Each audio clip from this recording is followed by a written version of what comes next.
Good morning, ladies and gentlemen. Welcome to Conspiracy Con. You've already heard my announcements, and at this point we are going to introduce our first speakers. Some of you know them, some of you may know of them, of their work, of their experiences. It is an honor for me to get to know them, for me to introduce them to you, to have them here to share their story. Mark Phillips and Cathy O'Brien have been through a lot.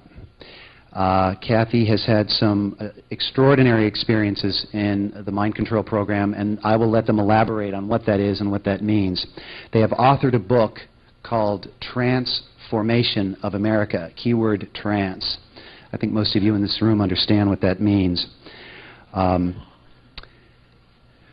Mark came along and pulled her out of this situation, a situation that most of us would never even want to wish on our enemies, I think. And this is their story and their uphill battle to inform the public.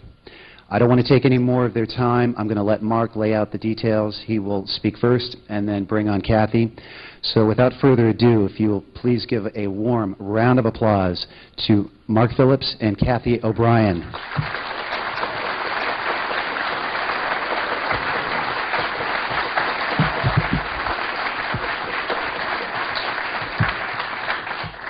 Well, good morning. I can't really see that well because of the lights, but it's a welcome opportunity for Cathy and I to be out here with you all, and quite honestly, this is one of our favorite parts of the world to visit. How many of you in this audience, if you don't mind me asking, know that someone could control externally a mind? Wow. Okay. How many of you in this audience understands the fact that most people in the federal prison system are in there for one charge? Most people. The most successful prosecution of any particular criminal charge, this particular one puts more people in prison than anything else. Conspiracy. Conspiracy. Yes, it is a conspiracy that will get you more time in a federal prison than anything else. And more people are serving time in a prison system, in our federal prison system, because of being convicted of being involved in a conspiracy. When in fact, we that are called conspiratists, in other words, persons who are exposing conspiracy, are related to publicly and through the medias many, many times as having some sort of problem in our personas, or that we are lying somehow if we are exposing the very ones that are locking people up for this charge. One point that I would like to drive home, and I'm just here to introduce Cathy O'Brien, but I also would like to give you all one message that is deeply embedded in everything that we are and everything that we say, and that is hope. And this hope is not just based on the fact that a few people may get out and do something. You people are doing something right now by being at this conference. This is a very, very important conference. We've got some really old friends who are speakers at this conference, and we're seeing a lot of faces at this conference of the participants who we've known from other conferences. This is quite the opportunity to rekindle some of those old friendships. Now, taking you back in time a bit, Adolf Hitler assigned his right-hand man, Eichmann, to research the multi-generationally abusing families of Northern Europe. What Adolf Hitler envisioned to be the ultimate weapon was not the atomic bomb, not weapons of mass destruction. Adolf Hitler was an expert at psychological warfare. Those V-2 rockets that he absolutely just pounded Great Britain with, he put whistles on them so that people would hear them coming in. And each time they heard a whistle, they knew there was going to be an explosion right afterwards.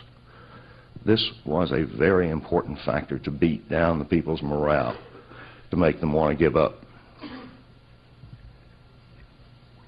I've often said if Adolf Hitler had had television at his fingertips, things would have been very different. The Nazis would have indeed acquired a very different position in history, when in fact Adolf Hitler, when he had Eichmann and Himmler researching these multi-generational abuse family pods, he was looking at some extraordinary things.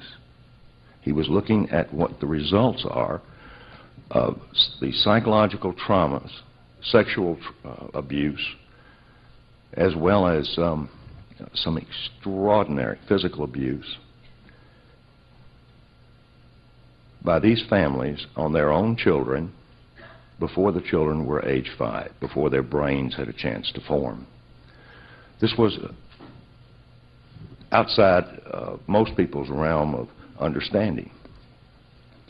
It was outside of most people's realm of even knowledge, for that matter, because these groups were very secretive. They were, some of them labeled themselves as being engaged in witchcraft, others just blatant Satanism, and they were incorporating blood traumas. They were incorporating food, water, sleep deprivation. But the most horrendous of them all were the parents of these children sexually abusing their own. A child doesn't, before age 5, certainly doesn't relate to sex as any sort of a emotional outlet of pleasure. A child whose brain is not yet formed, who is being literally abused to the point of what the child thinks is death before age 5, begins to develop some extraordinary defense mechanisms. Dissociative identity disorder is what it's professionally labeled. At one time they called it multiple personality disorder. Not too long ago. Nothing could be farther from the truth. We only have one persona, one personality. That personality can be fragmented, it can be shattered, it can be professionally compartmentalized to where we have all sorts of projections of other personas, but basically there's only one personality. Well, this is what Adolf Hitler was interested in. Adolf Hitler was indeed the one individual who had the largest pool of human guinea pigs that's ever been known on this planet. The work that he was wanting to accomplish for his, quote, New World Order, and George Bush and Clinton, everybody else will use the same term. Actually, they all stole it from Nero. What they were actually looking for was to understand from a clinical perspective how these offspring who were being sexually abused, psychologically abused, and physically abused, of course, were developing 44 times visual acuity. That's like having eyes in the back of your head. 44 times improved visual acuity. Well, now, it doesn't take a rocket scientist, pardon the pun, to understand how this could be applied in special forces, how it could be applied to soldiers who were in missions that a normal soldier could not possibly walk away from. These guys could. These children had 44 times visual acuity improvement. They also had photographic memories. Now, everyone in this audience has got a photographic memory.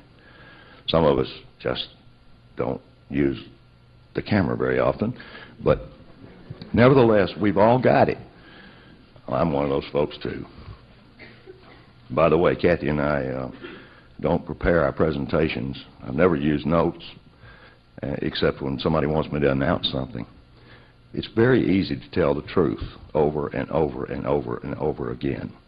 It's very easy to answer questions as long as you answer them truthfully. Well, that would have bothered Adolf Hitler quite a bit, because he believed that the ultimate weapon would be the control of the minds of the people. And he didn't want people to be able to tell the truth or to know that they were lying. What he wanted was to be the puppet master for his New World Order's politicos that would control the various regions on this planet. I don't see that there's much difference in what Adolf Hitler planned in this New World Order scenario than what's going on right now. Jumping forward in time a bit, when Cathy and I first started out on this whistleblowing trail, we were told not to use the words mind control, call it behavioral modification. Well, that's what I had to call it when I worked for the intelligence community in the 60s and 70s. It wasn't called mind control. It wasn't referred to as mind control. It was referred to as behavioral modification. I didn't hear the words New World Order when I was working. But I was told when Cathy and I first started out that we couldn't use that term, that was a conspiracy nonsense, there was no such thing. And then when George Bush stood up on television and said, this is the beginning of a new world order, that was all I needed to hear. And then I heard the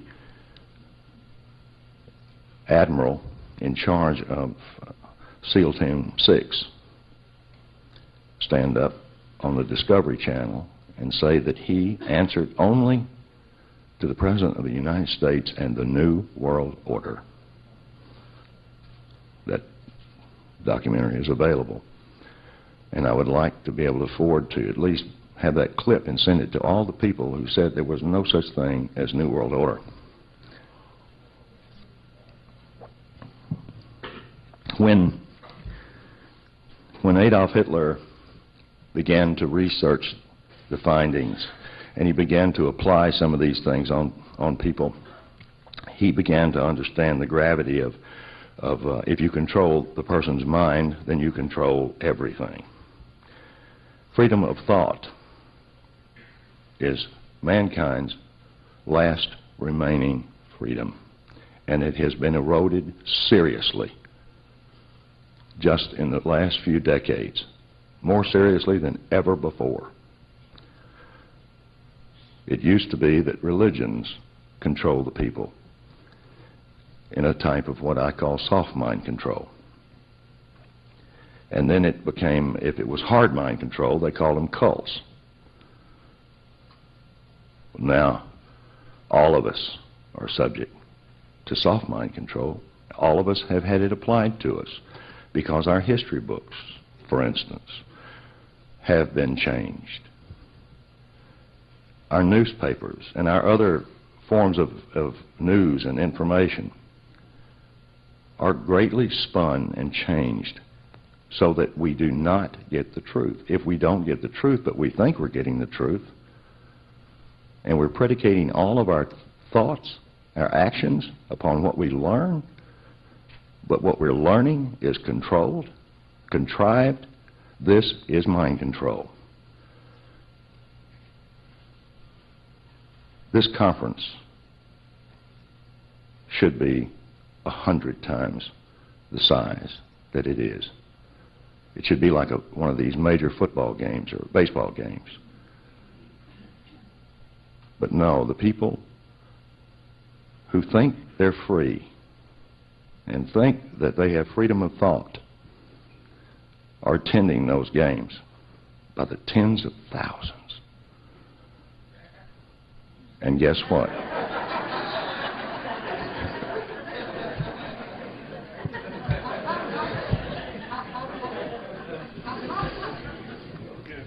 You guys are the ones that are actually enjoying the remnants of freedom of thought. And it is you all that are going to take some of this information away from this conference, and you're going to spread it around. Cathy and I have never advertised our book. We've never solicited ourselves, and we have never allowed any group or organization to support us. It has been a dreadful trek through hell. All because I happened to be in a very odd, unique situation at one point in my life, and I became privy to what Adolf Hitler and Heinrich Himmler had worked so diligently on. There was a project that was born the same year as the CIA, the Central Intelligence Agency, which actually was just a changeover from the OSS. That was called Project Paperclip. Project Paperclip was the importation legally of Nazi and fascist scientists into this country. And most people would think, oh, they were rocket scientists. There were about 600 or 700 odd propulsion scientists, engineers, like Werner von Braun and his team, that were brought over to the United States on this Project Paperclip that was sanctioned by Congress. Of course, Congress said, okay, you can bring over these people, because if we don't contain these folks, our enemies, like the Soviet Union, and by the way, I never saw them as an enemy. I just saw them as people literally in a race, a technology race with us. So Congress allowed the importation of these people to be put into our higher institutions of learning, within our military-industrial complex, within transportation, and within communications. And of course, they were brought in to build rockets. No, it didn't stop there, because there were 600 odd psychiatrists and psychologists that had been engaged in mind control atrocities and mind control research for Adolf Hitler. The United States government deemed that so secret that in 1947, same year that Project Paperclip was born, the same year that the CIA was born, the same year Roswell occurred, 47 was a banner year. They launched the National Security Act. And that is what Cathy and I are all about. We want to see the repeal of the National Security Act, because you folks are going to hear something right now that you're not going to like. There's not one person in this audience, not one, that could not legally be experimented on, killed, or financially destroyed, and you have no recourse legally, none, zero, as long as the National Security Act is in place. The National Security Act has not guarded our nation's secrets very well either. The rules of ethical military conduct had done a remarkably good job for years and years and years. No problems. But the National Security Act came along, and the string of espionage problems that occurred and the cover-ups that ensued is nonstop. And I'm going to tell you how that National Security Act has played in turning someone who used to be highly paid to keep his mouth shut, who now works for nothing, just enough to keep talking. Yeah. I was very fortunate. I did not have to go to Vietnam, get my head blown off, or wind up coming back home as a headbanger. I was very fortunate. I didn't want to flee to Canada. I just simply wanted to serve my country in some capacity. And so I thought, well, I was relating to some of the old World War II ideas where women were working in the factories building airplanes and bombs. I thought, well, you know, why can't I build something or do something other than go over there and get my head blown off? Well, I didn't have an appointment to West Point or anything that would keep me in university or college during that period of time. I was going to college, to night college. But I was given the opportunity to go to work for a company based right up the road in Redwood City called the Ampex Corporation. Ampex Corporation invented the instant replay.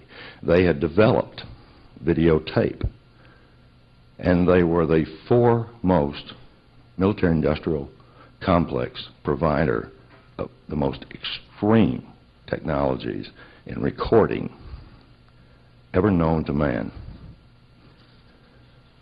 And I was given a job to keep me from being drafted by the Ampex Corporation as an engineer. Well, obviously, there are a lot of folks in here that know who I am. And by the way, we want to get to know who you are, so you've got the advantage on us. Come by and talk to us later. But those of you who know me know that I have trouble balancing the checkbook. I'm dyslexic. I couldn't be an engineer if my life depended on it. But I nevertheless had that title. What I did in the mid-'60s and late '60s and early '70s was I just was in charge of maintaining, not the physical maintenance. I had an actual, real, honest-to-God engineer with me at all times. But I worked in mental institutions, both state and federal. I worked in the state and federal prison systems, worked on NASA sites, and was working to just simply guard the integrity of certain file tapes and films. Those file tapes and films were on what we called behavioral modification projects. The scientists that I knew, some of them admittedly were former admitted Nazis, but they were just doing what they liked to do. And what I saw them doing in the '60s and '70s, I truly believed then, and I truly believe it now, was benevolent for society. You know, anything that could be used for positive can also be used for negative. A knife, for instance, is a device that allows us to use it as a tool or a weapon. Mind control, the one I was seeing, the behavioral modification programs, particularly in the prison systems and in the hospitals, the people were either incorrigible, they had extreme, we're talking the Charlie Manson types. These people had extreme social problems, put it mildly. They had behavioral problems. Some of them were cannibals. Some of them were serial killers. Some of them weren't any of those things, but they could not function in society. And what I was seeing were these people being free of those extreme mental bonds. People were recovering from the unrecoverable. People were becoming functional when they absolutely were non-functional. So myself and the scientists that I was rubbing elbows with, we all believed that this was one of the greatest opportunities for emptying out our prisons, for emptying out our mental institutions by the year 2000. We literally were working towards that goal. Sure, we would have a prison system, but they would actually be for rehabilitation rather than just caging people. I truly believe this because I never saw any trauma-based mind control or behavioral modification being applied. What I saw were benevolent. They used drugs, hypnosis, very mild electroshock, about like taking a 9-volt battery and, wetting a place on your arm or your leg and putting it on you. I mean, you can feel a little tingle, but it's not the electroshock that most of us equate where they're trying to treat schizophrenia and other things. There's a huge body of evidence that says that electroshock therapy is just that. I strongly disagree. I have never seen it work for the benefit of the individual. And I didn't see any of that type of electroshock. What I did see, though, was people recovering. Now, the worst part about it was most of them could not be released. That was the only thing that I saw that really hurt me. They could not be released back into the populace because of their crimes that many of them had committed, and society would not allow that. And the government could not admit to these people being totally recovered. So unfortunately, these people remained incarcerated.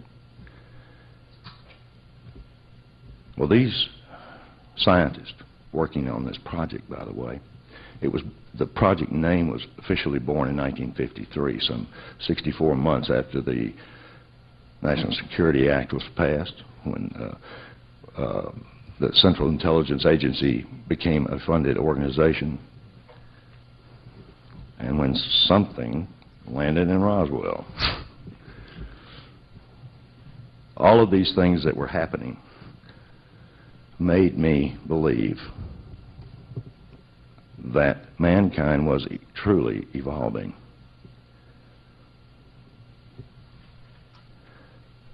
I recently was given what is known as a plum. Someone in Langley was kind enough to send me something that I was scared to even put on my computer. It was a set of 4 discs. These discs cover the MK Ultra projects, all of them, from 1953 until 1973. These discs contain 1.2 gigabyte of some 23,000 files. The names of the people who were being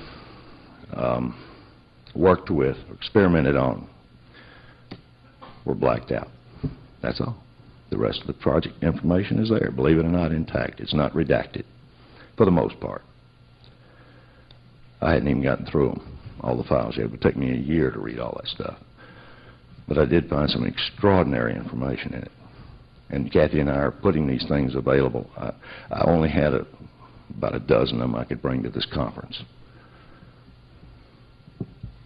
A dozen copies. But we feel like what Adolf Hitler and Heinrich Himmler were putting together to control the world. If we permit people to actually see for themselves what our government has now declassified and made available, we felt like that maybe, just maybe, there were enough voices,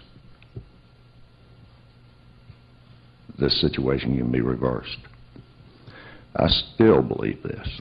I believe that the good guys outnumber the bad guys 5 to 1. I could be a little bit off. It could be the other way around. Because like I said, this has been a walk through hell, because after I left the Ampex Corporation, I was recruited. I won't take you through my entire employment history, but I worked for Laser Systems and Electronics as their medical sales manager. I was vice president of marketing and sales for Laser. Laser was the first, that was a group of NASA scientists. These guys are paid off with technologies when they retire. And one of them was given some laser technology. And he was the first man to bounce a laser off the moon. And he was also very interested in a device called, that incorporated telemetry. Telemetry is the wireless transmission of something, whatever. In this case, it was body functions, brain waves, heartbeat. And back in those days, this was in the early 70s, they didn't have anything in the hospitals for cardiac patients who were recovering to monitor their heart unless they put them in a bed and you run all these wires to them. Well, psychologically, that was killing more of them than it was actually helping. So this new telemetry device, about the size of a small package of cigarettes, could fit in the patient's pocket, and the patient could go all over the hospital because there were antennas buried in the ceilings. When in fact, just a few years earlier, all that technology was classified, top secret. And then when NASA decided that they could help their position it publicly, they released it. They don't release any technologies unless it feathers somebody's nest. What I was seeing in the 70s was 25 years ahead of anything. Now I understand it's gone off the scale. I've had the luxury of meeting some extraordinary people, engineers, working within the military-industrial complex at this time on experimental propulsions. It's not even experimental anymore. I've had the opportunity to discuss in depth some of the things that, experiments that I was privy to see what happened to them. Where did they go? How were they developed? And they too have been developed for decades. Because you see, after leaving Ampex and working my tenure with Laser Systems and Electronics, who, by the way, pioneered brain implants. That's a really touchy subject with me. Most people hollering about they've got a brain implant for mind control. Well, first of all, they wouldn't know it. Second of all, they don't need to do that. I wish they did. I wish that was all I wish they really needed to do a surgical procedure to put one of these things in you, or at least inject it or something. But they don't need implants. They haven't needed implants since 1983. That's scary stuff when you consider the ramifications of what is now possible through compressed microwave and any number of other advanced technologies for controlling your thoughts. Creating apathy, rage, can easily be done with what is known as the Heart Project. And it can be done over vast areas of the planet simultaneously. This is old Tesla technology that most of you folks in here, I'm sure, are aware of. But I'm also hoping that you're aware that the heart operations were shut down for a period of time during the Clinton administration. And it restarted in August of last year. And they're building these things all over the planet. This is a form of the type of mind control that Hitler hadn't even thought about. This is the worst. Because there is no shielding.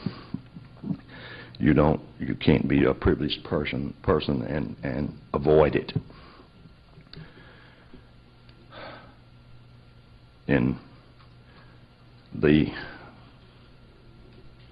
mid-'70s, I was approached after I left Laser Systems and Electronics by a fellow friend of mine who'd kind of been hanging around me for all my career. He always seemed to direct me in the right places, and I always seemed to wind up with incredible professional job opportunities. And I told him that I could not ever work in a medical field because I don't like blood product, and I sure don't like to see brains.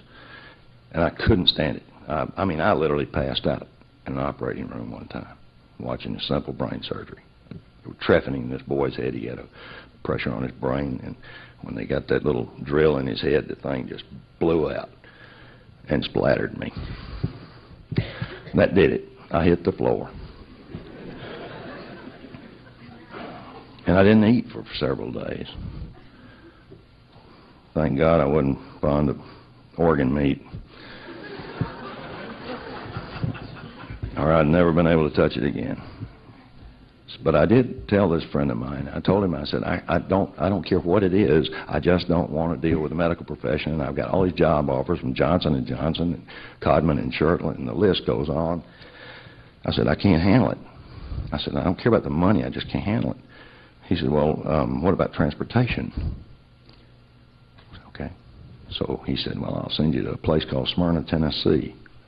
I said, that's the only thing there is an old military base. He said, well, that old military base is owned and operated now by the city of Smyrna, which is a population then of about 1,200 people. He said, but the interesting thing is, he said, the world's largest supplemental airline is based there. And you know some of the people involved with that airline. I said, oh, sure, that's Capital. Capital International Airways. Born in 1947. Hey, what a coincidence. And oddly enough, they were born in Virginia. Oh, boy.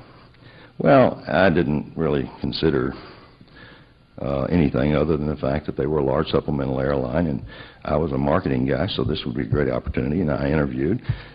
And when I interviewed with the senior vice president and the president, Mr. Jesse Stallings, I left there wondering what I had just interviewed for, because they didn't outline my job description. They only were interested in how much money I wanted. That's it. And they wouldn't tell me what my job was going to be. And I didn't even know what I was interviewing for. They told me to show up for work Monday morning, and I did. They didn't even have an office for me. And so I politely asked Al Pittman what I'd be doing. He said, you're going to be in charge of advertising. Oh, okay. That's a lot of money to pay an advertising manager. That's okay. He said, no, you're director now, and we're going to promote you to vice president. Of course, that's kind of like a bank. Everybody's a vice president. In the airline business, if you're in upper management, everybody's a vice president. There's no great distinction. So I said, well, that's great. He said, well, I'll introduce you to your employees. Well, I worked for Capital. And then one day, federal marshals descended upon the building in 1976. I was going to Washington to a big gala affair for the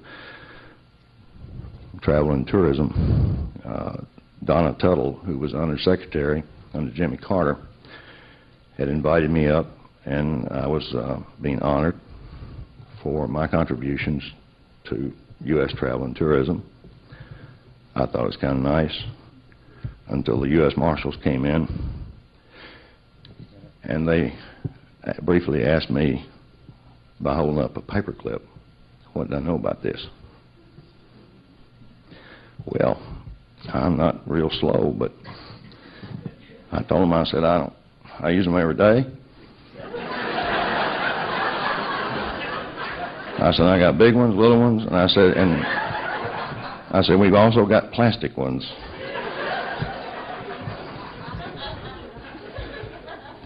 Well, oddly enough, He said, "That's all I need to know." I thought, wow. I had some friends of mine that were U.S. Marshals, and that was back in the days when all they did was transport prisoners. And I used to play poker with them. That's when I lived in Atlanta working for Ampex. So I knew where their hot buttons were and what to say and what not to say. And so I asked the guy, I said, "This is not consistent with the guy's level of intelligence. Why aren't you asking me about paperclips, man? Why don't you ask me about the real meat and potatoes, like my fountain pen?" I said, what is this all about? He said, you're all need to know, and that's all you need to know. He said, "You obviously don't know anything." I said, "You got that." He said, "We're going to put you in charge of the integrity of all the files in this building." I said, and why? What's going on? He said, "There is a federal charge that's being levied against Capital International Airways and its executive officers that will have to be addressed in Congress because it's a matter of national security."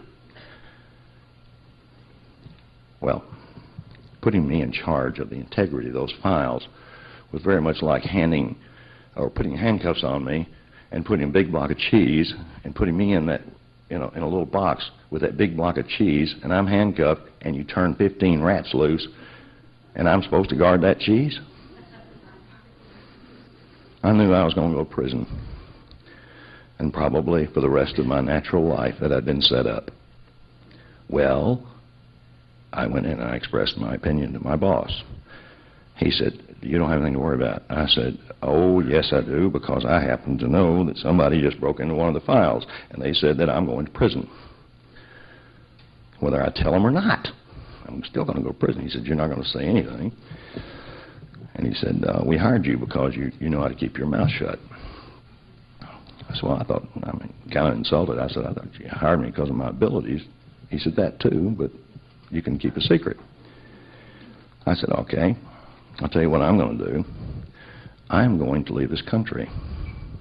Can you keep a secret? Because I'm going to tell you where I'm going. And I'm going to steal one of your airplanes to go there."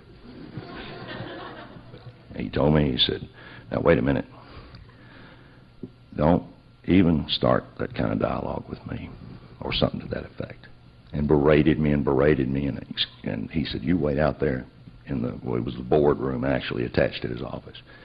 I'm sitting there, and my boss, Jesse Stallings,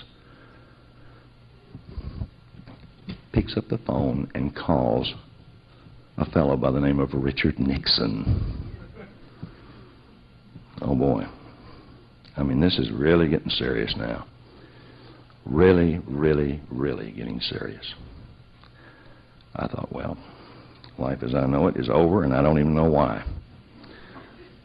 I left that office, and he called me back up, and he said, "There's a U.S. Marshal coming out here to take the seals off all the files. It's over. Forget about it."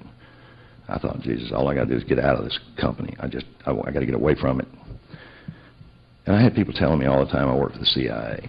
I said, "Of course I work for the CIA, you moron. Capital International Airways." I said, I don't work intelligence anymore, because I started out with Defense Intelligence Agency, DIA. I said, I don't do that anymore. I work for Capital. They said, "Well, okay, whatever you say, but you still work for the CIA." I said, "How do you know?" They said, "Because I work for the CIA." I said, "Well, I heard that many, many times, and I never believed it." Moving forward in time a bit, I had the opportunity to go into business for myself when I found out for a fact that I was working for the intelligence community, and nobody leaves the intelligence community. It's like the mob. You don't just say goodbye. You don't just say, "I'm going to go and do something else." You have to go to work for yourself, and you've got to make sure your customer base, whatever business or services you're providing, doesn't get put in one little corner with one large customer. I knew these things. So I decided I would get into my own business of consulting within the travel and tourism industries. I did very well at it. And I enjoyed myself very much until one day in 1986 I was contacted when I was living in Nashville, Tennessee, by an old friend of mine I had severed communications with years previous because he and I had gone our separate ways. I thought he was a redneck. He owned a plumbing company, and I just never really wanted to spend any time talking to him or being with him because he and I couldn't communicate anymore. We'd outgrown each other. He contacted me and he said, "Mark," he said, "I've been reading about you in the newspaper for years, Nashville Banner in Tennessee," and he said, "I guess your daddy got you in there." I said, "Oh, no. No, my father worked for the newspaper." I said, "No, actually, he was rather surprised that I got honored by anybody or anything." He said, "Well," he said, "you're doing a lot of international business. I've got an opportunity for you." So he introduced me to a guy who was supposedly a country music entertainer, MC, stage hypnotist, really sleazy dude by the name of Alex Houston. He was a ventriloquist. God, wouldn't you hate to be the dummy on his lap? Whew. Alex Houston was indeed one of the sleaziest people I've ever had the misfortune of knowing, because I was taught neurolinguistics, the language of the unconscious, language of the subconscious. And I also was taught handwriting analysis and graphology. I had all the tools of being able to determine whether or not someone was being honest with me, whether they were a threat to me, or whether I could do business with them. And Alex Houston was somebody I could do business with, but I had to maintain control. He had a great idea, which took me and him to Hong Kong, and we started a joint venture company with the People's Republic of China. We were building these giant capacitor banks for energy savings so that the Chinese mines wouldn't have to shut down. It was at this juncture that I began to learn that I truly enjoyed what I had been doing, and that was negotiating international business deals. In 3 weeks, we put together $31 million worth of business with the Chinese. And I was, and with Alex Houston, 51% owners of a company called Uniphase Corporation. I didn't want to socialize with Alex Houston. I hadn't met his wife or his daughter. And then when I went back to China for the final deals, and we were building a huge plant over there, 65,000 square foot plant to manufacture these capacitors, I was approached by a Chinese intelligence officer. Oh, I failed to mention that my partner in Hong Kong was a fellow by the name of William Yoon. He was an arms dealer, major for the Chinese, and he owned a ship line. He distributed silkworm missiles all over the world. He was a nice guy, in spite of his work, and I trusted him. So when I was approached by a Chinese intelligence officer, this was in 1987, and this guy told me that he needed to speak with me because there was a serious problem. I thought that serious problem was I was fixing to be thrown out of that company, because now that they had literally all my knowledge and everything that they wanted, then they no longer had any need for me. But that was not to be the case. This Chinese intelligence officer began unfolding some things that I had never seen before. See, I was raised in an upper middle class family. Some would call it wealthy. I wasn't familiar with incest. I wasn't familiar with horrific tortures and child abuse to that nature. My father was very abusive, but nothing to compare to what I would later learn. I knew a little bit about the Heinrich Himmler studies and what had gone on in Nazi Germany with those people, but I just didn't equate it is going on in the United States. And this Chinese intelligence officer began showing me my classified files, still classified. Still classified. Now, this really scared me because you got to remember, you can take the boy out of the CIA, but you can't take the CIA out of the boy. And I was going to run straight home and tell, which I did. But let me tell you the rest of it. He also began impressing me with some of the most horrible stuff I had ever seen in my life. He explained to me that Alex Houston, my business partner, had to be removed from the company because he was involved in child pornography. White slavery. He just said slavery. And by the way, child pornography is punishable by death in China, first offense. A lot of things are, but they particularly don't like that one. He was also engaged working for the Central Intelligence Agency. This fellow had indeed shown me some of the most horrific stuff I can imagine. He showed me a picture of Alex Houston having sex with a small child. And that child turned out to be Haitian. He explained to me that I had to get rid of Alex Houston. I said, fine, I would. So I did. I went back to the States, and I told the Chinese if they were sincere, they'd give me the money to buy him out. They did. And I bought him out. And I went to see some friends of mine. Because this white slavery thing had other words like mind control attached to it. And he also told me, this Chinese intelligence officer, that Alex Houston was engaged in money laundering and illicit drugs, and it went all the way to the White House. I went back and began quizzing some old friends in the intelligence community who were still active, and they validated it for me. Well, by this time, I'd met Cathy and her daughter. I mean, we're talking a major airhead. Major. And by the way, no one escapes mind control. That's called abuse. Lots of people escape abuse.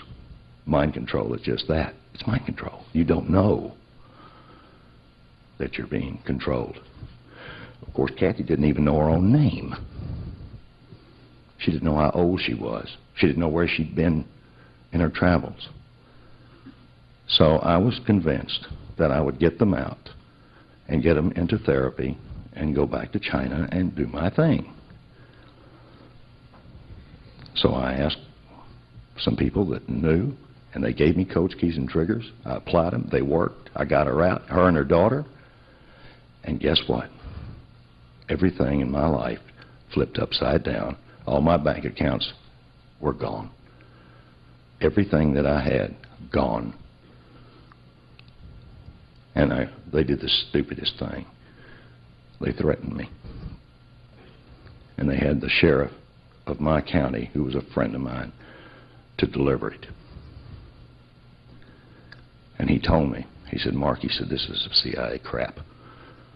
He said, I would strongly recommend you just walk away from this right now. Well, I convinced them that I had lost my mind, and I walked away from it by taking Cathy and her daughter to Alaska. That same organization that was responsible for her victimization, I knew good people were in there. They provided me the technological antidote, because I was certainly not in any position to deprogram anybody.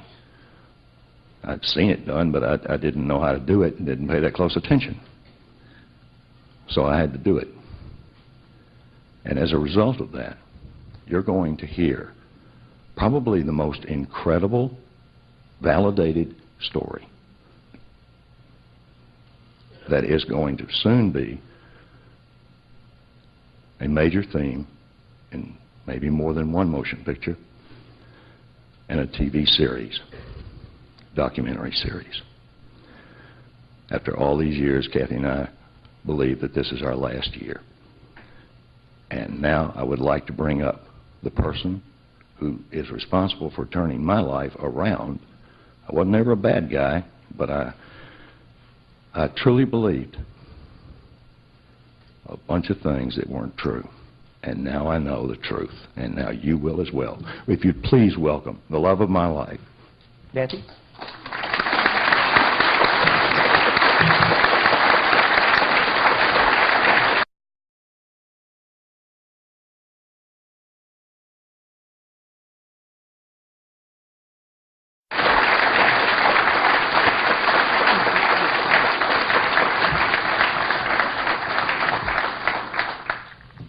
I'd like to thank every one of you for coming out here today. I've seen so many good friends and familiar faces and some new faces that are eager to learn about mind control. Knowledge is our only defense against mind control, and you certainly have a right to this information and it's your need to know. Mind control is the most important issue facing humanity today. All other issues, causes, choices, and electives are contingent upon our free thought. We all formulate our thoughts and our actions based on what we know. And we need to know that that knowledge base has been altered. It's been deliberately suppressed for decades. Superstition begins where knowledge leaves off. And superstition is so rampant these days that it's very obvious that knowledge has been suppressed for way too long. We've got to raise awareness. We've got to bring up our knowledge base. With knowledge our only defense against mind control, and awareness the only solution, we have a ways to go to realize what's happening in our society today, to know what we can do about the environment, violence, technological advancements, suppression of information, and what we can do to expand our own minds beyond what we thought we knew.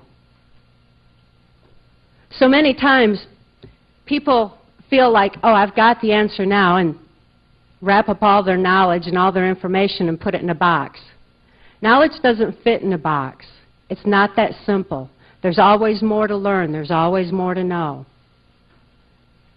And it's up to every one of us to be able to expand our minds and consider the reality that mind control is rampant in our societies and is affecting all walks of life. I'm extremely fortunate to have survived my MK Ultra mind control ordeal, to be lovingly rescued by Mark Phillips, deprogrammed, and reach this point and being able to speak out and tell you what I witnessed and experienced behind the scenes of what Adolf Hitler and George Bush termed the New World Order. My experience as a mind control slave on a White House Pentagon level was extreme. I was totally robotic. I had no capacity to think for myself. I didn't have any free thought whatsoever. I didn't even have the ability to question, to reason, or consciously comprehend what I was involved in. With no comprehension, no conscious awareness, I had no understanding of time. I didn't know how much time was passing. I didn't know how old I was. And it certainly put me in a realm where I didn't have the kind of awareness necessary to be able to deal with the realities that I was experiencing. I've come a long way from the kind of robotic mind control that I experienced. And even though my experience is extreme and pretty horrific in many regards, the fact remains that mind control is a sliding scale. And we all experience some form of mind control or another, whether it's information control, that's absolutely controlling our perceptions, our abilities to respond, allowing for that superstition to creep in. And superstition so often renders us totally helpless to affect a situation. I'm very much a solution-oriented person. I definitely believe in solutions. And I spell solutions with an S-O-U-L. It takes soul, and it takes love, and it takes the ability to expand beyond what we thought we knew.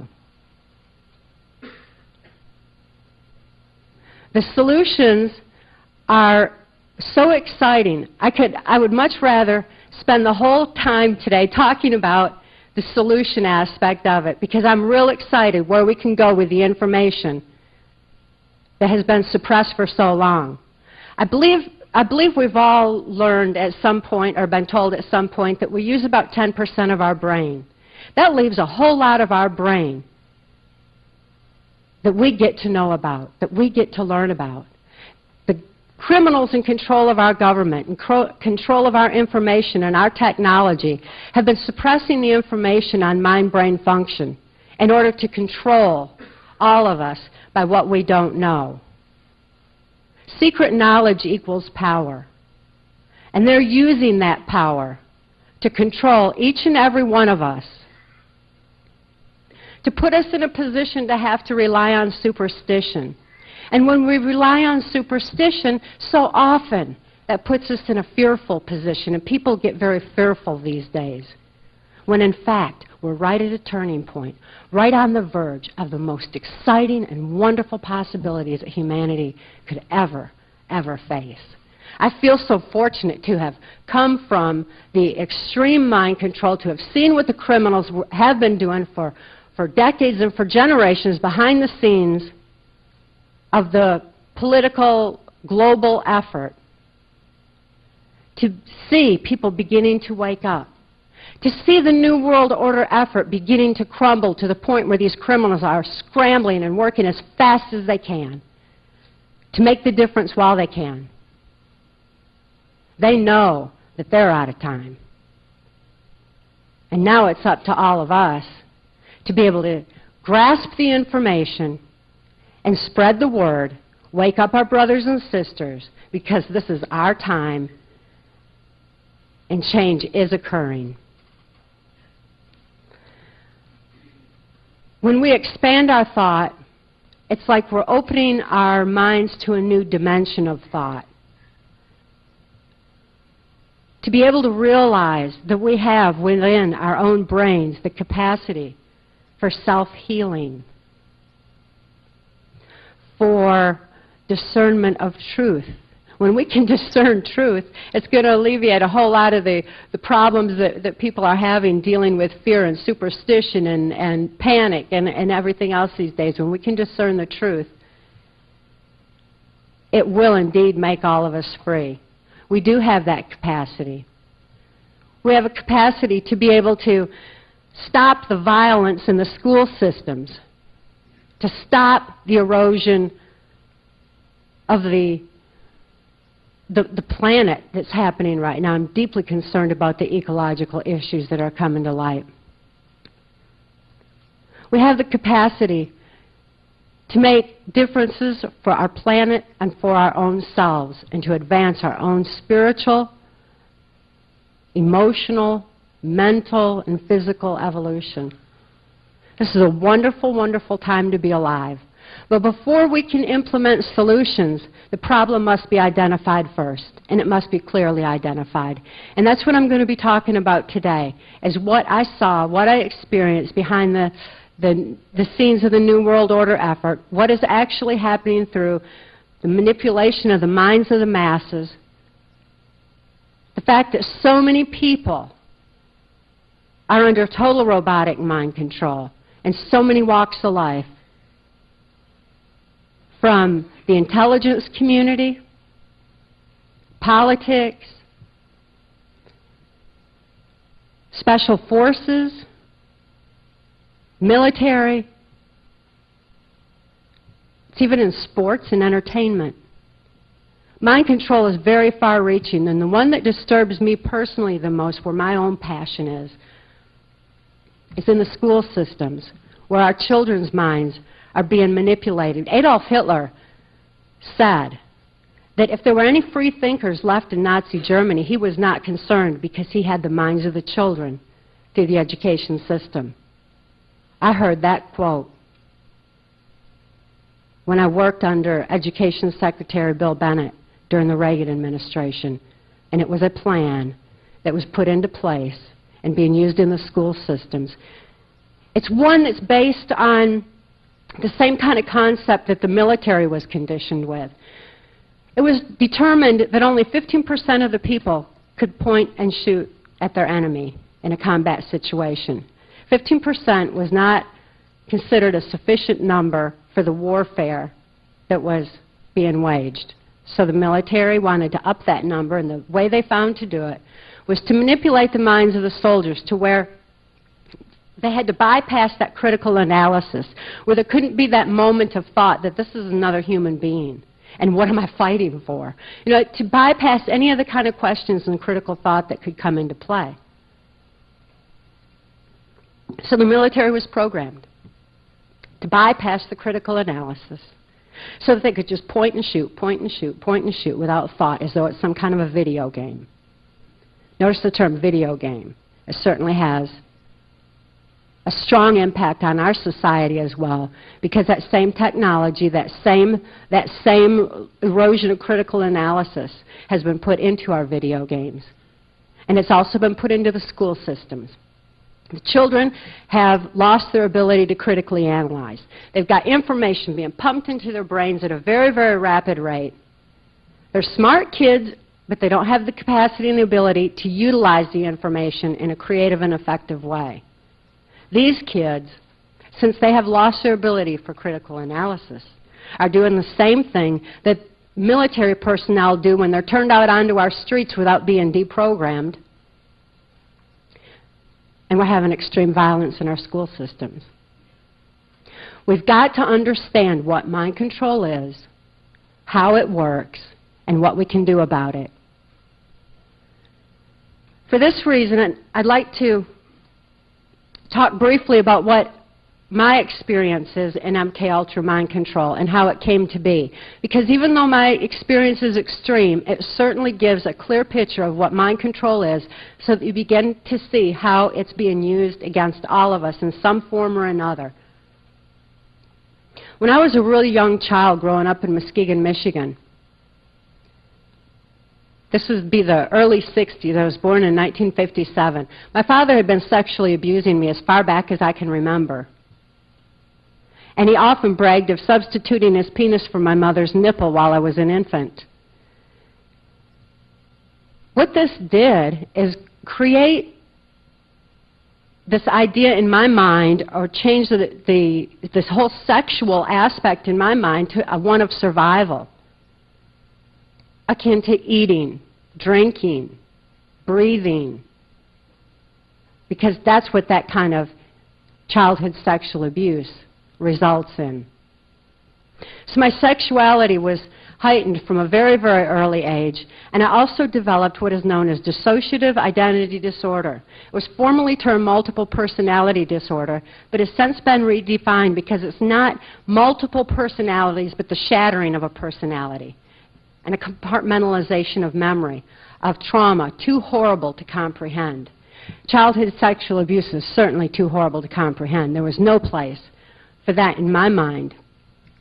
It's not that I could morally judge my father, and it's not that I was just a little bitty kid. But what I was experiencing was the pain and suffocation of that kind of abuse, which caused this dissociative disorder. By the time my father was using me in child pornography at a very, very young age and sending the child pornography through the local Michigan Mafia child pornography ring, mind control was already rampant in this country. Operation Paperclip had brought in the Nazi and fascist scientists. What the Hitler-Himmler research had revealed on multi-generational incest-based families was certainly a strong aspect of the kind of victimization that I and so many, many others went into. Because it had been determined that anybody that experiences horrible abuse will develop this dissociative disorder, which ultimately renders them helpless to affect the situation, change the situation, and makes a person very compliant. When my father sexually abused me, I didn't think about it. I didn't think about it at dinner, for example. I didn't think about it when I went off to kindergarten. I wasn't thinking about what my father was doing. As a matter of fact, I thought the whole world was that way. I thought it was some kind of a normal thing. Because it was happening all around me, I didn't know any different. So my brain actually compartmentalized the memory of that abuse so the rest of my mind could function normally and I could go out in society as a normal child. This is called the mind-sane defense to trauma too horrible to comprehend. And it's also why so many people are coming forth with repressed memories, usually around the age of 30, when the electrochemical changes in the body start bringing about changes in the neuron pathway firing to the brain and begin to open up the compartmentalized memory of the abuse that people experienced. I never thought to think about the sexual abuse of my father until he came in to sexually abuse me again. As soon as his pants would unzip, that part of my brain that knew how to deal with his abuse would actually open back up. The neuron pathways open up. So the part of me that knew how to deal with it would deal with it again as needed, however many times, however often, in whatever way. Then that part of my brain would shut back down so the rest of my mind could function normally. This is a part of our brain that we have a right to know about and a need to know about, that our brains can do something so phenomenal as actually shut down around memory of such horrible abuse. This compartmentalization of memory was what the government was interested in because they figured that if a person couldn't think to bring to mind abuse, they wouldn't be able to think to bring to mind government secrets, government perversions, or anything else they wanted compartmentalized in the brain. For that reason, there was actually a criminal faction in control of our government that's in the same handful of criminals in control of our government today, and they're named in our book, Transformation of America, so you know who these criminals are. But it's the same handful over and over again. It's absurd that we let them stay in power. But nevertheless, the criminal at that time in my hometown area around Muskegon, Michigan, was a local politician by the name of Gerald Ford. This is the same Gerald Ford that went on to become the unelected president of the United States. He headed the Warren Commission that supposedly investigated the Kennedy assassination. Gerald Ford, at that time, was very much interested in mind control, so the local Michigan Mafia child pornography ring was actually being sanctioned. So that kind of activity could go on, and they could target children like myself who were so horribly abused that they would be used in child pornography and would ultimately be suffering from the dissociative disorder they wanted to use in MK-Ultra mind control. The Hitler-Himmler research had found that children like that were absolutely ideal, and I was brought up accordingly. The Hitler-Himmler research had certainly expanded by the time that I was in MK-Ultra mind control, and it continues to expand to date. My own daughter, who was born into MK-Ultra mind control, unfortunately, I could not prevent her abuse. I certainly didn't contribute to it, but I couldn't prevent it. She was exposed to a high-tech form of mind control known as harmonics. And harmonics are very much affecting all of us and is an aspect of mind control that we need to consider and realize is reaching into our brains through music, and we certainly need to be looking at harp. Music has such a powerful impact on the brain because of the harmonics that carry the words into our brain, that oftentimes we'll hear a song and we'll reflect on, oh, I remember where I was at that time, and I fell in love at that time, and we have so many associations that go along with music because of the strong impact it has on our memories, because of the harmonic aspect. And that's just a small little tiny piece of the harmonic technology that they are using in MK Ultra mind control and that my daughter was exposed to. My victimization was strictly trauma-based, though. And when my father was caught sending us pornography through the mails, Gerald Ford approached him and told him that he could receive immunity from prosecution if he would sell me into the project. My father eagerly agreed. He was so happy about the whole idea and believed the government actually condoned child abuse that he went on to have 5 more children to raise in the project, so there were 7 of us in all.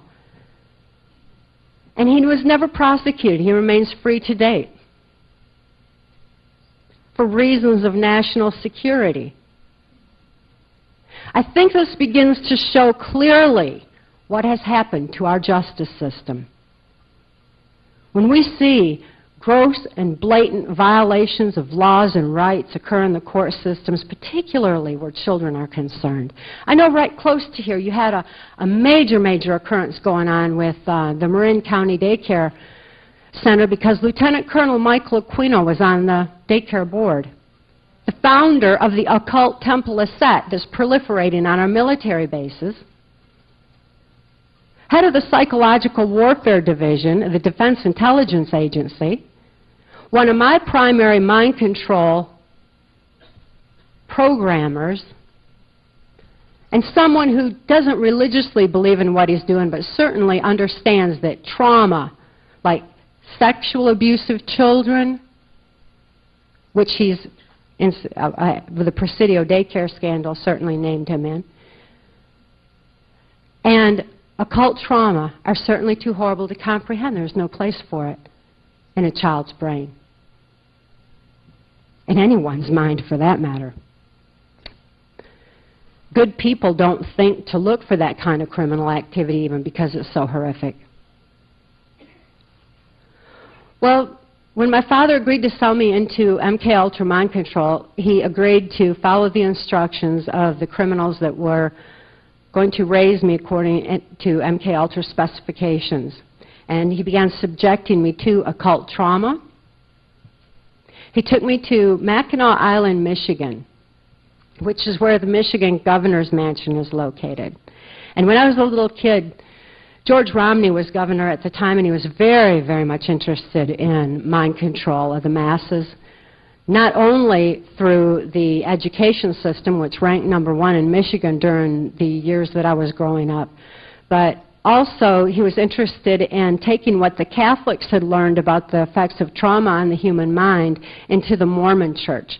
Now, I'm mentioning different aspects of religions, and I'm certainly not saying that all Catholics are bad or Mormons are bad any more than I'm saying that all politicians and all CIA are bad. There's good and bad in everything.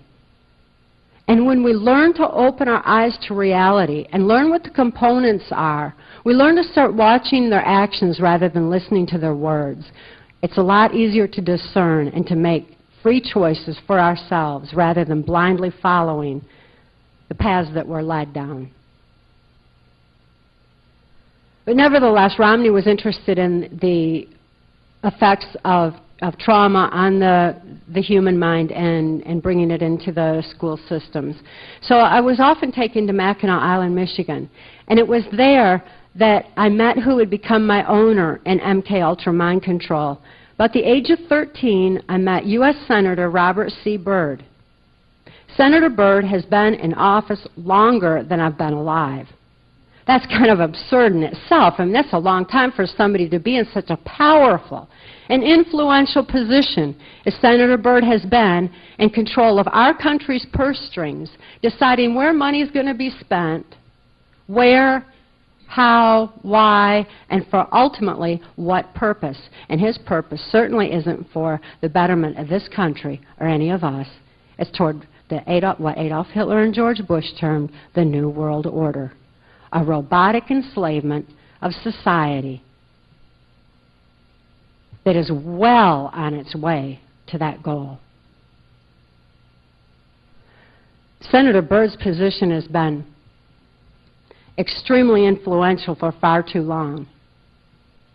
And any time he even makes a little slip of the tongue like he recently did on TV, making racial slurs and slams against humanity in this country, is usually just covered up and swept aside, and we're quickly diverted to something else over here, over there, something else in the media, because these guys are real good at pointing the other way and sending us in another direction. It's just like with music when they say, people protest lyrics. Oh, it's so evil and it's so...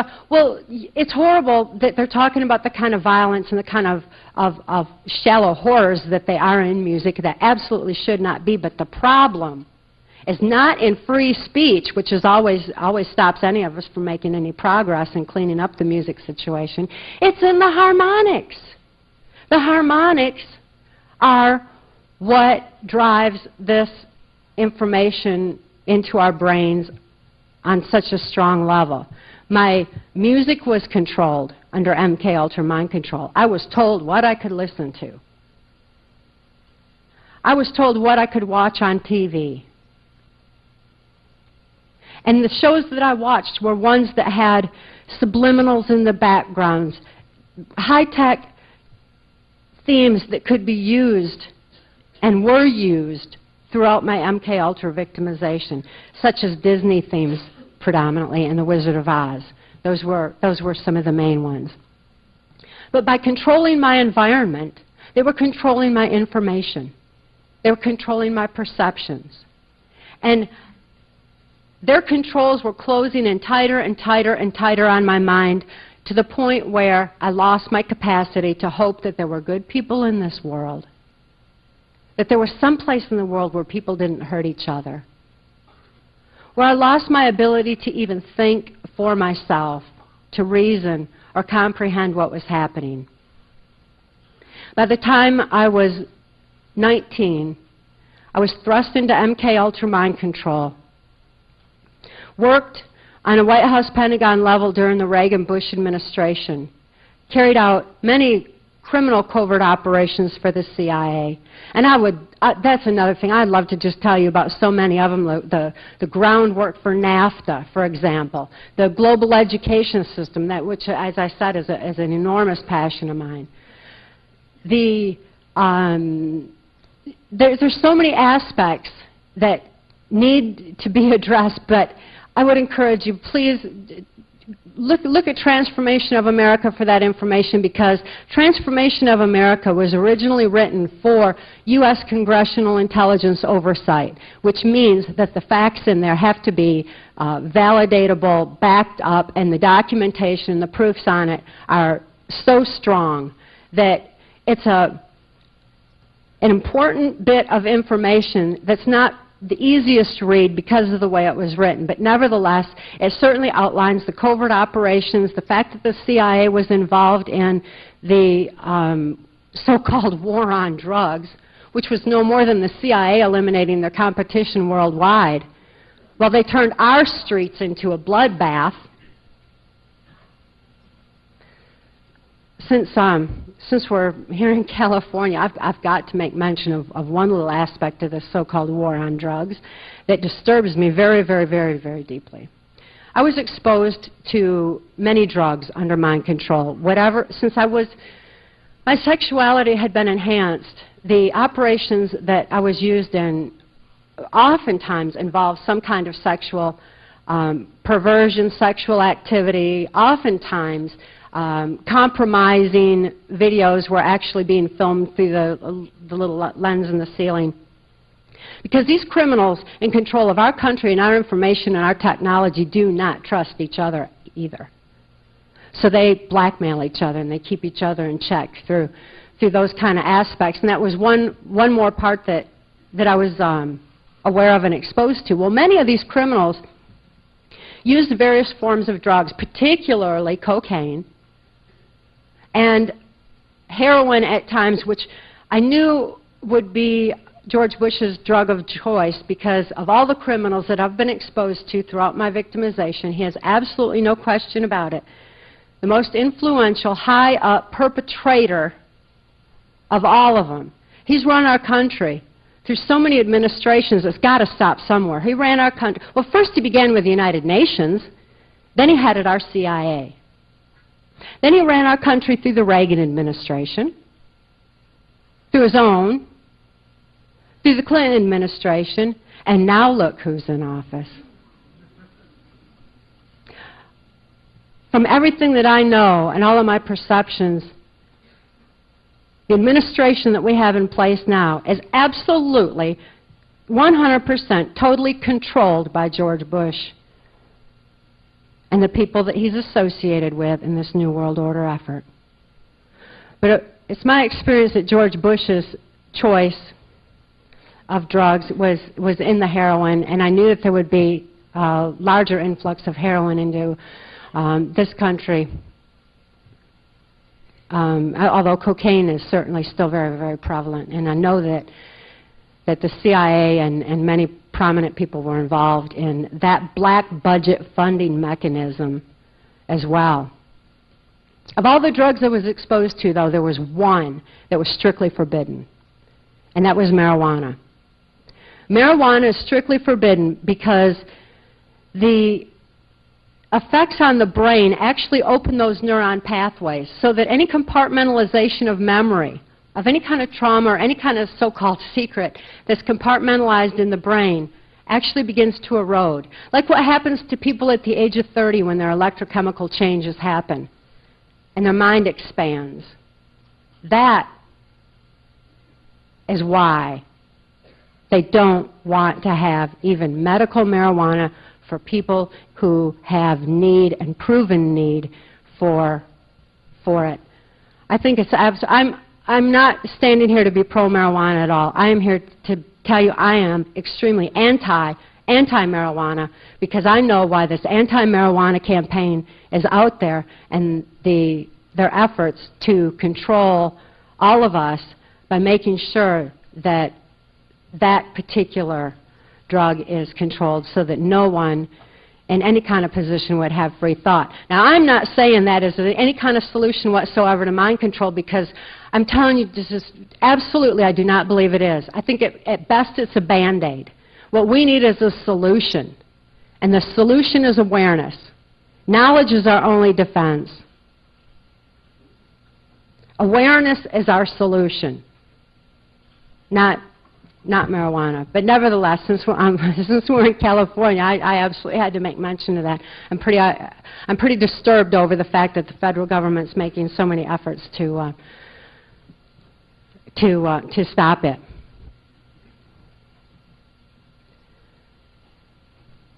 My daughter Kelly was exposed to the most high-tech form of mind control as of 1980. She was born into it, and she was taken to various military and NASA installations for harmonic mind control programming literally since birth, before her brain even had a chance to form. And in essence, the key that locked the doors to her mind needs to be used to unlock it. But the government will not release the technological antidote to a problem they refuse to admit exists, and that's mind control. What Kelly experienced was horrific, and today she's having a very, very difficult time with this ongoing administration. She had hope. She's 21 years old now, and did have the capacity to at least hope that people would wake up in time to make a difference for her and so many other children who are out there in need of help. It's just not happening fast enough. From a personal point of view, from the people that I've seen that are affected, and people like my daughter who need help, that I look at different cases throughout the country that have happened and the events that have happened. I wish people could wake up faster. It would have to be retroactive, I guess, to be fast enough, so that we'd understand what the Oklahoma City bombing was all about, what the JonBenet Ramsey case is all about, what's happening with the school shootings. What was Waco really all about? So many things have been happening in our society for so long. Please take the information that I've been telling you about trauma and apply it to this kind of a situation. Those are traumas that affect us all. Anytime a trauma occurs that affects all of us like that, we're all more highly suggestible, more easily led, more receptive to losing more of our rights, and it happens every time. In 1988, Mark rescued my daughter Kelly and I, and I'm extremely fortunate that he did. I was 30 years old. I was there. I was just right at that age where mind-controlled slaves like myself are eliminated, and my death was imminent because of the electrochemical changes that happen that allow for an opening of neuron pathways in the brain. I was in deep trouble. My daughter's fate would have been worse than death if Mark hadn't come in and rescued Kelly and I in 1988. He took us to the safety and serenity of Alaska. I believed I'd died and gone to heaven, actually, because I was so close to death at that time anyway. But it took a little while before I realized even how old I was and just how close I was to that age of elimination. When Mark rescued Kelly and I thought I was still 24 years old. If I could think at all, that was just pretty much my standard answer. I hadn't been able to see beyond it until he showed me my driver's license. You know, I mean, I guess I should have looked at that, but I couldn't think to do any of that on my own. I had only followed orders, robotically carried out instructions for well over a decade, just as I had been conditioned for. I certainly couldn't think to trust Mark. There's no way. I could only sense that he was someone that I could trust because just like a blind person would develop better hearing, I developed heightened senses to make up for my lack of ability to think. And people who abuse children oftentimes abuse animals, and everybody I knew was abusive to animals. I love animals. They're so precious and they're so innocent. I really love animals, but they were abusive to him, which was, again, just an added trauma base to everything else that was happening. In Mark's case, he had some raccoons that he'd rescued. They loved him. I'd see him hugging him. And I could sense that if the animals could sense he was worthy of trust, it's as though I could sense that as well, and it would be okay. When he rescued Kelly and I, he even rescued the farm animals off the farm that Alex Houston had in Goodlettsville, Tennessee, and took the dogs and the cows and the guineas and chickens and the horses. We just took all the animals out of there as well because they certainly didn't need to be abused by Alex Houston the way that they were. And Mark had the insight to be able to see what was happening and to stand up and make a profound difference in what he saw. I'm extremely fortunate for that. Kelly and I felt safe for the first time. We felt love for the first time. And memories of the past began flooding our mind screen. We began to remember what we were supposed to forget. In Kelly's case, she had been groomed for espionage from infancy. She had a program in place that she would go into respiratory failure and die with the secrets before she could think to reveal them. This is a programming method that's very common in intelligence these days. When spies used to have to take the old cyanide pill, if they were in a torturous situation and were about to reveal something, that's not necessary anymore. It's automatically they'll either go into respiratory failure or circulatory failure. We look at special forces and they have, quote, no time to bleed. which is a program that's put in on such a deep level.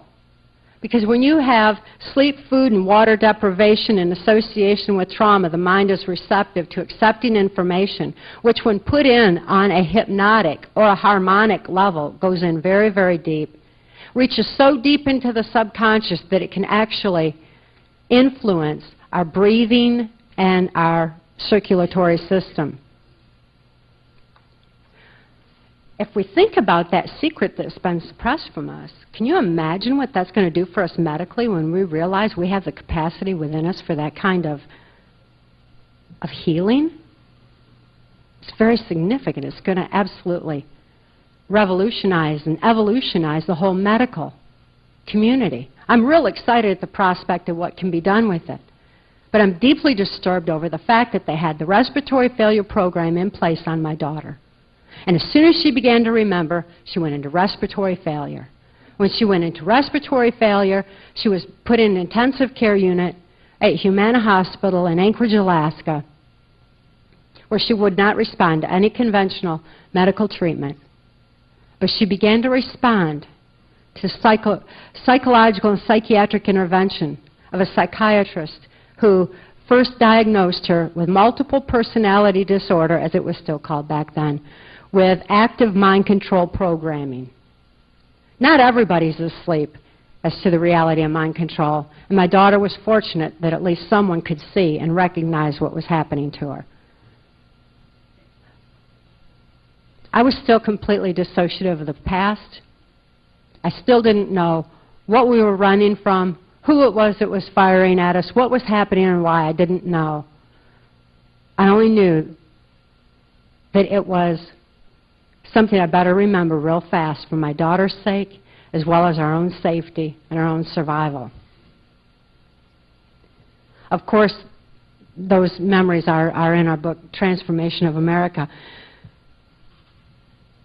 Kelly, unfortunately, through a series of very criminal events, ended up in the custody of the state of Tennessee, which was a primary abuse base for us during the Reagan-Bush administration. And she was put in through that system that's eroded our justice system so horrible for so long. And the judge presiding over her case was approached by the district attorney, who was very much concerned for Kelly and I. And he told him, he said, "You're in violation of this law, and this law, and this law, and this law." And the judge said, "Laws do not apply in this case for reasons of national security." It's very rare that this is said in open court. It's usually said in closed chambers. This was said in open court, with record of it. This opened doors to, ultimately, on our whole legal situation, but it did not help Kelly or free her from the custody of the state of Tennessee, where she stayed right up until she became of legal age.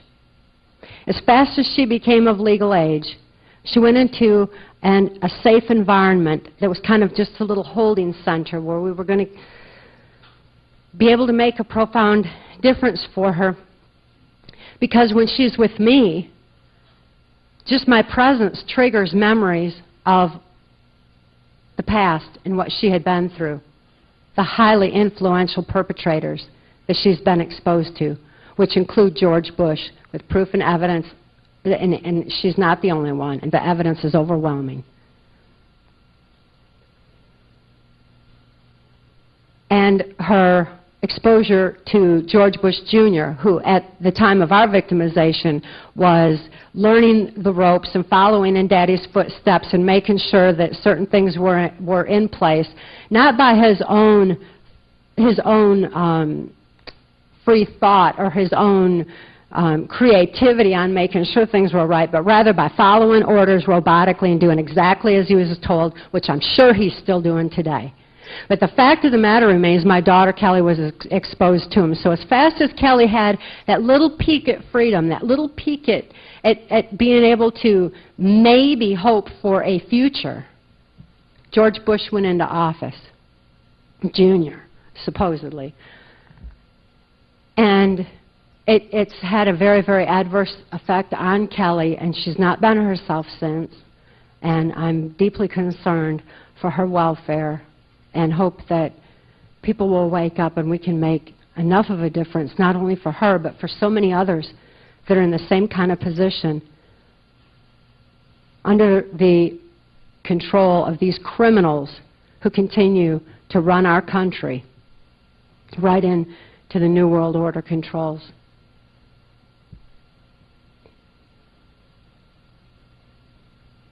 I'm deeply concerned for Kelly's future and whether or not she'll even have one.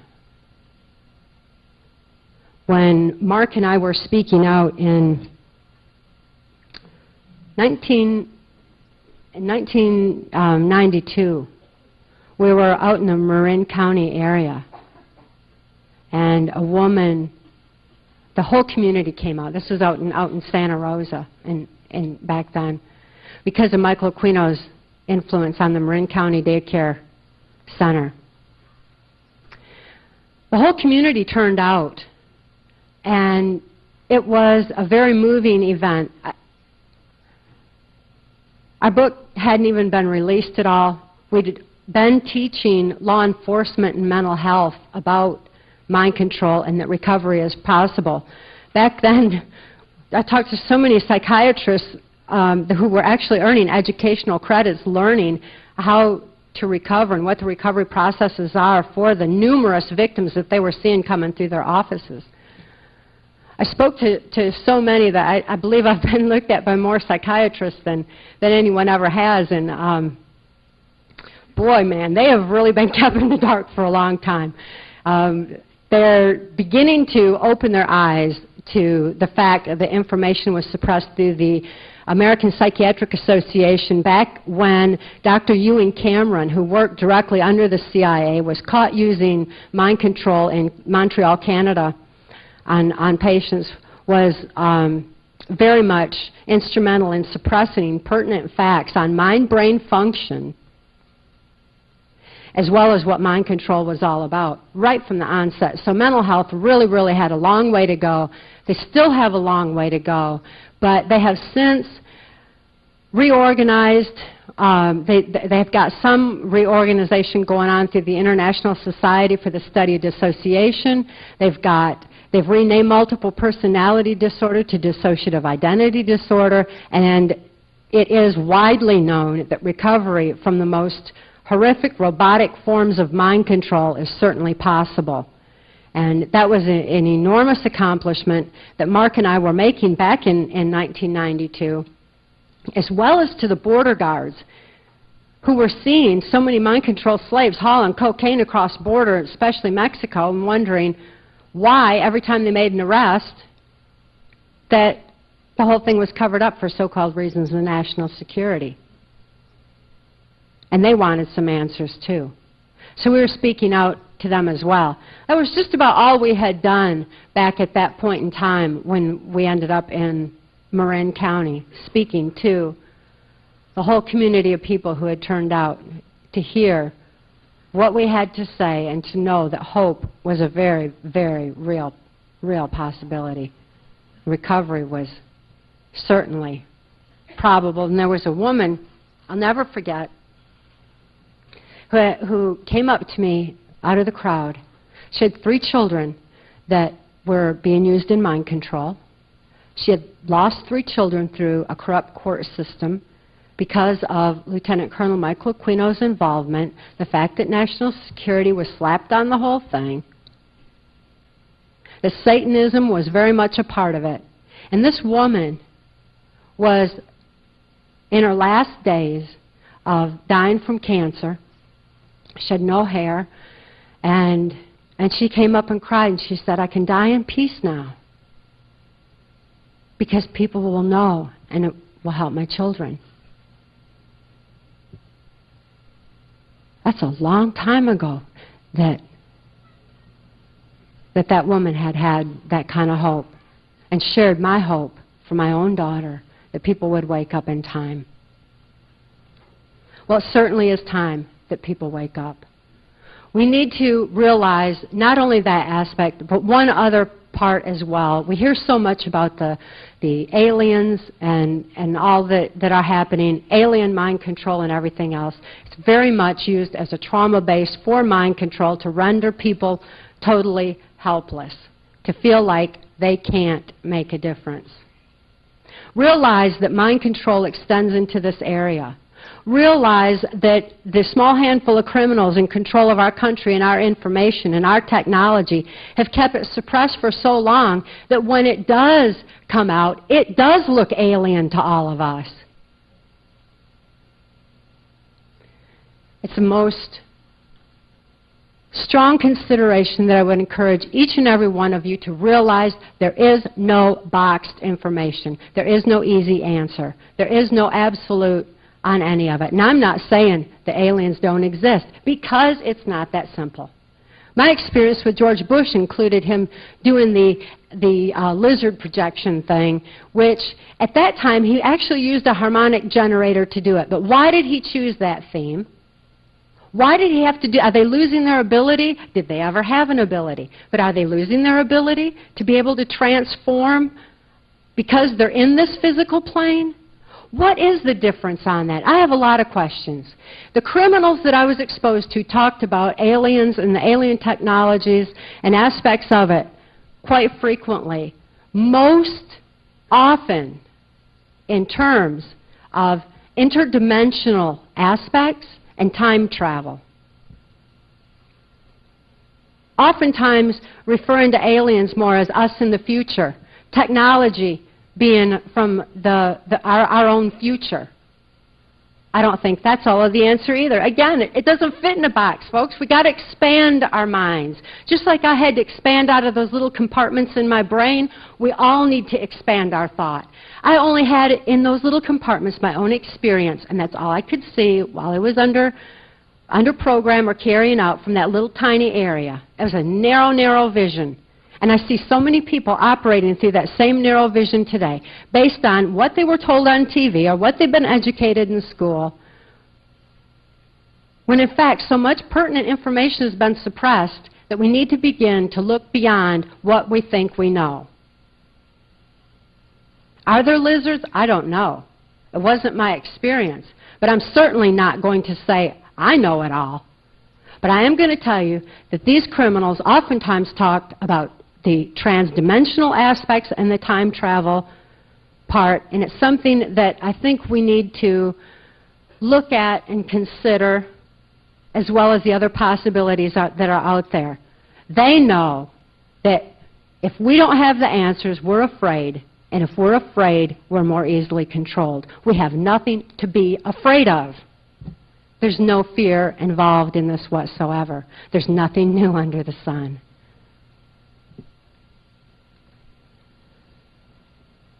With all that you think you know, and all that I've talked about today, this is just one more piece of a whole overall puzzle of a much bigger picture and a much bigger effort that's happening in our world.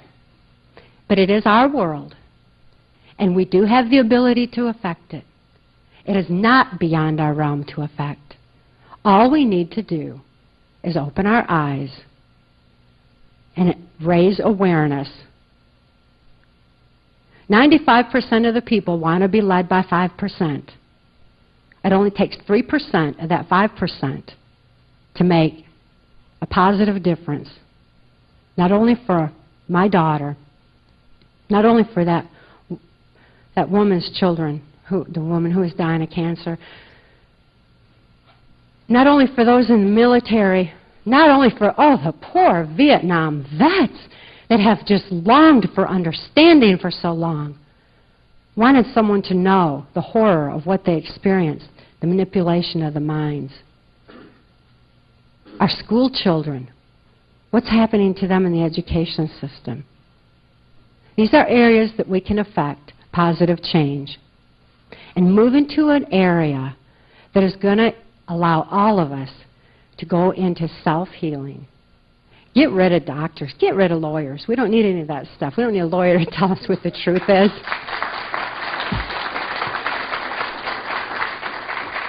The best lawyers are those who know how to manipulate the minds of the people. So we need to be aware of mind control, how it's affecting society and all of us, and begin to take back control of our world and control of our lives.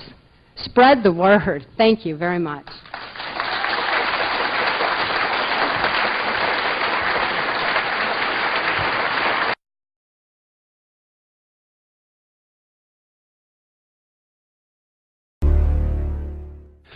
Good morning, ladies and gentlemen. Welcome to Conspiracy Con. You've already heard my announcements, and at this point we are going to introduce our first speakers. Some of you know them, some of you may know of them, of their work, of their experiences. It is an honor for me to get to know them, for me to introduce them to you, to have them here to share their story. Mark Phillips and Cathy O'Brien have been through a lot. Cathy has had some extraordinary experiences in the mind control program, and I will let them elaborate on what that is and what that means. They have authored a book called Transformation of America, keyword trans. I think most of you in this room understand what that means. Mark came along and pulled her out of this situation, a situation that most of us would never even want to wish on our enemies, I think. And this is their story and their uphill battle to inform the public. I don't want to take any more of their time. I'm going to let Mark lay out the details. He will speak first and then bring on Cathy. So without further ado, if you will please give a warm round of applause to Mark Phillips and Cathy O'Brien.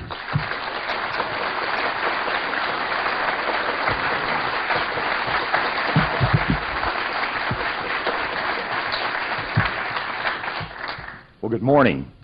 I can't really see that well because of the lights, but it's a welcome opportunity for Cathy and I to be out here with you all. And quite honestly, this is one of our favorite parts of the world to visit. How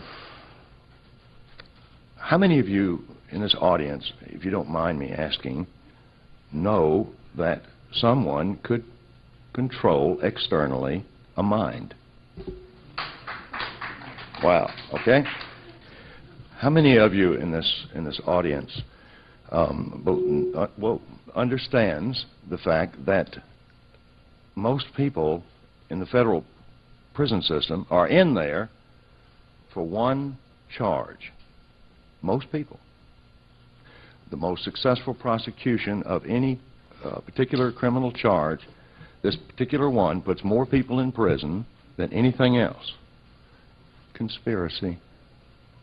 Conspiracy. Yes, it is a conspiracy. Whistles on them so that people would hear them coming in. And each time they heard a whistle, they knew there was going to be an explosion right afterwards. This was a very important factor to beat down the people's morale, to make them want to give up. I've often said if Adolf Hitler had had television at his fingertips, things would have been very different. The Nazis would have indeed acquired a very different position in history, when in fact Adolf Hitler, when he had Eichmann and Himmler researching these multi-generational abuse family pods, he was looking at some extraordinary things. He was looking at what the results are of the psychological traumas, sexual abuse, as well as some extraordinary physical abuse by these families on their own children before the children were age 5, before their brains had a chance to form. This was outside most people's realm of understanding. It was outside of most people's realm of even knowledge, for that matter, because these groups were very secretive. They were, some of them labeled themselves as being engaged in witchcraft, others just blatant Satanism. And they were incorporating blood traumas. They were incorporating food, water, sleep deprivation. But the most horrendous of them all were the parents of these children sexually abusing their own. A child doesn't, before age 5, certainly doesn't relate to sex as any sort of a emotional outlet of pleasure. A child whose brain is not yet formed, who is being literally abused to the point of what the child thinks is death before age 5, begins to develop some extraordinary defense mechanisms. Dissociative identity disorder is what it's professionally labeled. At one time they called it multiple personality disorder. Not too long ago. Nothing could be farther from the truth. We only have one persona, one personality. That personality can be fragmented, it can be shattered, it can be professionally compartmentalized to where we have all sorts of projections of other personas. But basically, there's only one personality. Well, this is what Adolf Hitler was interested in. Adolf Hitler was indeed the one individual who had the largest pool of human guinea pigs that's ever been known on this planet. The work that he was wanting to accomplish for his, quote, New World Order, and George Bush and Clinton, everybody else will use the same term. Actually, they all stole it from Nero. What they were actually looking for was to understand from a clinical perspective how these offspring who were being sexually abused, psychologically abused, and physically abused, of course, were developing 44 times visual acuity. That's like having eyes in the back of your head. 44 times improved visual acuity. Well, now, it doesn't take a rocket scientist, pardon the pun, to understand how this could be applied in special forces, how it could be applied to soldiers who were in missions that a normal soldier could not possibly walk away from. These guys could. These children had 44 times visual acuity improvement. They also had photographic memories. Now, everyone in this audience has got a photographic memory. Some of us just don't use it. That will get you more time in a federal prison than anything else. And more people are serving time in a prison system, in our federal prison system, because of being convicted of being involved in a conspiracy. When in fact, we that are called conspiratists, in other words, persons who are exposing conspiracy, are related to publicly and through the medias many, many times as having some sort of problem in our personas, or that we are lying somehow if we are exposing the very ones that are locking people up for this charge. One point that I would like to drive home, and I'm just here to introduce Cathy OBrien, but I also would like to give you all one message that is deeply embedded in everything that we are and everything that we say, and that is hope. And this hope is not just based on the fact that a few people may get out and do something. You people are doing something right now by being at this conference. This is a very, very important conference. We've got some really old friends who are speakers at this conference, and we're seeing a lot of faces at this conference of the participants who we've known from other conferences. This is quite the opportunity to rekindle some of those old friendships. Now, taking you back in time a bit, Adolf Hitler assigned his right-hand man, Eichmann, to research the multi-generationally abusing families of Northern Europe. What Adolf Hitler envisioned to be the ultimate weapon was not the atomic bomb, not weapons of mass destruction. Adolf Hitler was an expert at psychological warfare.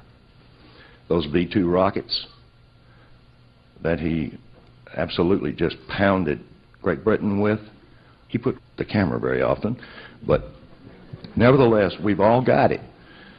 I'm one of those folks too. By the way, Cathy and I don't prepare our presentations. I've never used notes except when somebody wants me to announce something. It's very easy to tell the truth over and over and over and over again. It's very easy to answer questions as long as you answer them truthfully. Well, that would have bothered Adolf Hitler quite a bit, because he believed that the ultimate weapon would be the control of the minds of the people. And he didn't want people to be able to tell the truth or to know that they were lying. What he wanted was to be the puppet master for his New World Order's politicos that would control the various regions on this planet. I don't see that there's much difference in what Adolf Hitler planned in this New World Order scenario than what's going on right now. Jumping forward in time a bit, when Cathy and I first started out on this whistleblowing trail, we were told not to use the words mind control, call it behavioral modification. Well, that's what I had to call it when I worked for the intelligence community in the 60s and 70s. It wasn't called mind control. It wasn't referred to as mind control. It was referred to as behavioral modification. I didn't hear the words New World Order when I was working. But I was told when Cathy and I first started out that we couldn't use that term, that was a conspiracy nonsense, there was no such thing. And then when George Bush stood up on television and said, this is the beginning of a new world order, that was all I needed to hear. And then I heard the admiral in charge of SEAL Team 6 stand up on the Discovery Channel and say that he answered only to the President of the United States and the New World Order. That documentary is available. And I would like to be able to afford to at least have that clip and send it to all the people who said there was no such thing as New World Order.